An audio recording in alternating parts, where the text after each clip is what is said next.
Medical కాలేజీలను కట్టి ఎక్కడా కూడా పేదవాడికి ఆ వైద్యాన్ని దగ్గరికి చేయాలనే ఉద్దేశంతో గౌరవ ముఖ్యమంత్రి గారు ఏర్పాటు చేసి ఈరోజు పిపి విధానంలో అతను వదిలేసిన మెడికల్ కాలేజీని అన్నింటినీ కూడా కట్టి తిరిగి వాళ్ళకి పేదవాడికి వైద్యం అందించాలని మంచి ఉద్దేశంతో తీసుకొస్తే నువ్వు బయటకు వచ్చి అదే ఎవరైతే టెండర్ వేస్తారో వాళ్ళు నేను అరెస్ట్ చేస్తానని చెప్తున్నావు. అంటే ఏ రకమైన మెసేజ్ ఇస్తున్నావు?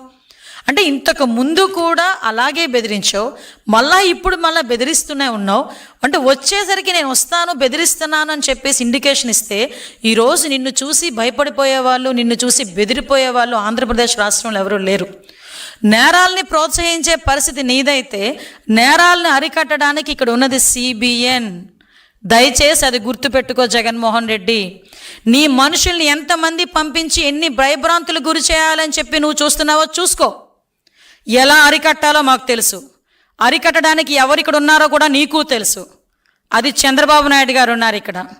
ఇష్టానుసారంగా రోడ్ల మీదకి వస్తాం, కత్తులు పట్టుకొని తిరుగుతాం, కొడవళ్ళు పట్టుకొని తిరుగుతాం, రప్పా నరుగుతామని చెప్పి రెచ్చిపోయి రోడ్డు మీదకి వచ్చి ఉన్మాదం చేయడానికి గనక ప్రయత్నం చేసిన ఆ ఆలోచన వచ్చినా ఒక్కసారి గుర్తుపెట్టుకో, ఎవరిని వదిలిపెట్టేది లేదు. ఈ రోజుకి ఈ రకంగా ఫ్లెక్సీల మీద రక్తాభిషేకాలు చేసిన ప్రతి ఒక్కడు రిమాండ్లో ఉన్నాడు. ఈ రోజుకి ఎవరిని కూడా వదిలిపెట్టాం. ప్రతి ఒక్కరిని ప్రజలకి ఎగ్జిబిట్ చేస్తాం. ఇంతకు ముందులాగా ముసుగులేసి బయటకు తీసుకొచ్చే పరిస్థితి కాదు. ఈరోజు ఒక పోక్సోలో చిన్నపిల్ల మీద రేప్ అటెంప్ట్ చేసిన రోడ్డు మీద నడిపించే తీసుకెళ్తాం.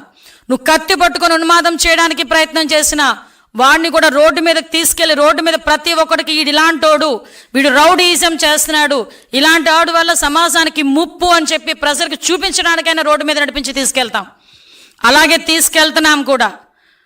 రౌడీ షీటర్ని కూడా ఈరోజు రోడ్డు మీదకి తీసుకొచ్చి మేము నడిపిస్తున్నాం.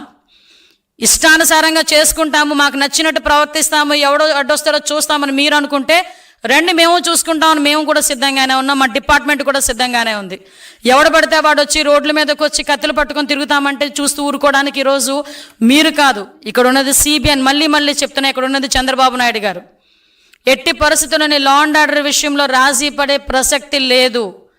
ఈ రోజుకి కూడా మేము చాలా ధైర్యంగా చెప్తున్నాం, క్రైమ్ రేట్ కూడా 4% మేము తగ్గింది.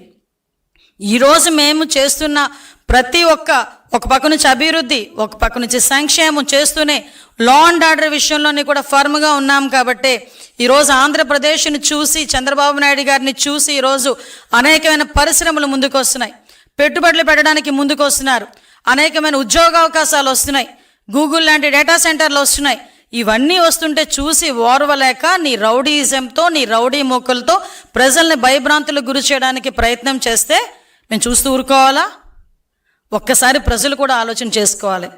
ఇంతకుముందు ఇదే రకంగా ఉన్మాదాలు చేసి అధికారంలోకి వచ్చి బాబాయ్ హత్యను అడ్డం పెట్టుకొని, బాబాయిని హత్య చేయించి దాన్ని అడ్డం పెట్టుకొని అధికారంలోకి వచ్చి ఎంతమంది ప్రాణాలని తీశారో మీకు కూడా తెలుసు, ఎన్ని ఉన్మాదాలు చేశారో మీకు